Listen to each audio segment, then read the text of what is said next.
Voyageur, tu commences pas la vidéo? La mission. Attends, t'es sérieux, c'est tout? Même pas tu fais un sketch travaillé? Tu te rends compte quand même que tu deviens une vraie feignasse comme ça.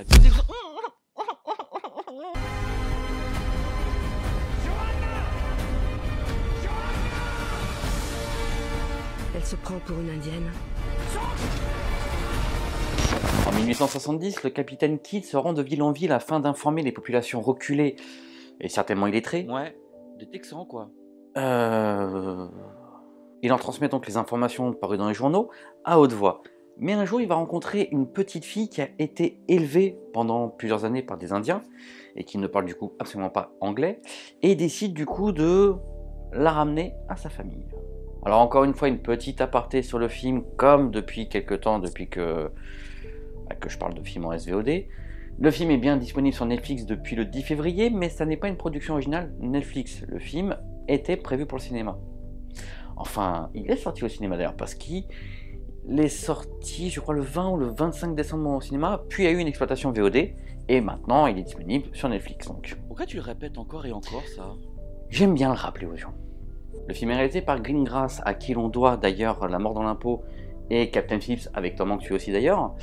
Et il faut reconnaître que le film a une beauté visuelle magnifique. C'est-à-dire que la réalisation est très bien faite, la photographie sublime, avec des décors juste somptueux. Le réalisateur n'hésite pas à être contemplatif par moment, mais toujours au bon moment. C'est jamais... voilà. Il sait se poser et être contemplatif quand il le faut. En plus, accompagné par la BO de James Newton Howard, donc c'est très très très beau par moment. Alors bien que le film ait des allures de western crépusculaire, c'est plus un road trip bizarrement. Ouais, mais là, comme ils sont à cheval, ça serait pas plutôt du cheval trip du coup? Ouais, pas bête. Ah, t'as vu? Plus horse trip du coup. De quoi? Qu'est-ce que t'as dit? Horse. Pourquoi faire compliqué quand on peut faire simple? Je comprends pas avec toi. Ouais, non, t'as raison. Cheval trip, c'est très bien. Voilà, et arrête d'inventer des mots, stop. D'ailleurs, le réalisateur joue avec les codes du western crépusculaire, mais pour les tordre un petit peu. Par exemple, avec ce fameux héros torturé par la mort de sa femme et les horreurs de la guerre, qui décide de sortir de sa dépression, de son laisser-aller, pour devenir non un vengeur pistolero sanglant, mais un conteur d'informations, tout simplement, un réciteur d'informations en place publique. Ce qui apporte deux choses intéressantes dans le film. Déjà parce que ça te montre un métier qui a quasiment jamais été représenté dans un film avant, mais aussi pour le message pacifiste qu'il apporte à une époque très particulière. Particulière parce que le film se déroule 5 ans après la guerre de sécession, dans un sud à l'atmosphère électrique et très marquée par cette guerre qui a duré très longtemps et qu'ils ont perdu. La tension dans le film est, je trouve, à titre personnel, très bien retranscrite. Tu sens cette électricité dans l'air à chaque rencontre qu'il y a. Sans oublier la scène du film, le fameux gunfight dans les collines. Scène qui sera très largement retenue par les gens de toute manière, puisque, comment dire, c'est un point culminant du film.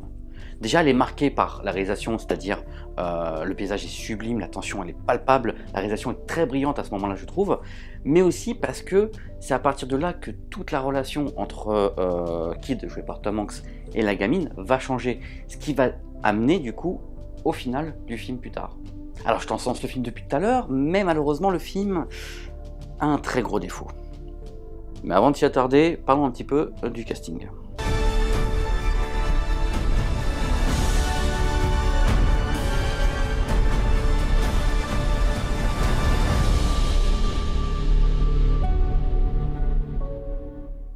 Le Capitaine Kidd est joué par Tom Hanks, la ligne verte, Cloud Atlas, il faut sauver son Ariane, Apollo 13, enfin bref, ce mec a une filmographie de dingue de toute façon, et dans le film, on va pas se mentir, il porte totalement le film sur ses épaules. Son interprétation est géniale, il est juste parfait dans ce rôle de cet homme usé par la vie qui devient un amuseur public, une sorte de clown triste, mais qui va reprendre goût à la vie aux côtés de l'enfant qu'il va rencontrer.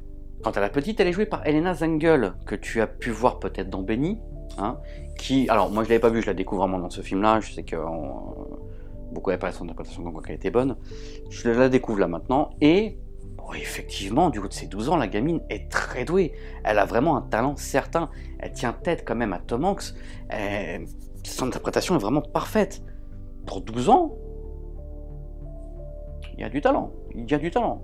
Espérons que son évolution, du coup, qu'elle ne devienne pas juste une enfant star qui disparaîtra en grandissant, mais que son talent continue à être aussi bon, quoi. Parce que vraiment, impressionnant. Et puis pour le reste du casting, je vais pas m'attarder sur tout le monde, vu que c'est plus des petits rôles qu'ils ont, des petites apparitions, mais globalement, ils font le taf.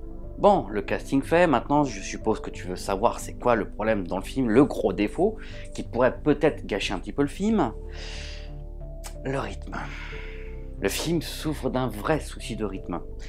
Qui... Alors je suppose, je pense pour ma part, que ce problème de rythme vient du road movie.